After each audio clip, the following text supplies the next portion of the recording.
के हो तपाईहरुलाई जब एउटा मोजा रिभ्यू गरेको घिन लाग्यो यो त केही पनि हैन असली घिन कहिले लाग्छ हजुरलाई थाहा छ Future wife for this beautiful girl,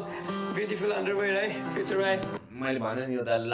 last भिडियोमा मैले भनेको यो दाइले यो एउटा लाइफमा एउटा रिग्रेट हो भने यो दाइले यो भिडियो हाल्नुमा एउटा यो दाइले लास्ट रिग्रेट छ क्या दाइले जति जे भने पनि दाइले नभनेको रिग्रेट चाहिँ छ कि दाइले My future wife for बिकी दाइले एक राम बेल्छ हुँदै प्रब्लम पेलिसक्यो beautiful girl underwear. तिम्रो लागि मुटुमा सजाएर राखेकी छु मैले. White चाहिँ बनाए के को बसमा आइया सुक्टी जस्तो यो भन्दा बढी देख्न बाँकी भनेको त्यो कट्टुलाई मुखमा हालेर स्पाइडरम्यान बनेर छिसिस मात्र गर्न बाँकी छ अघि ब्रोले प्यारोडी गरे कि रोज हाने म अलिक कन्फ्युज भएँ प्लिज लेट मी नो तपाईलाई थाहा छ हाम्रो रतन दाइ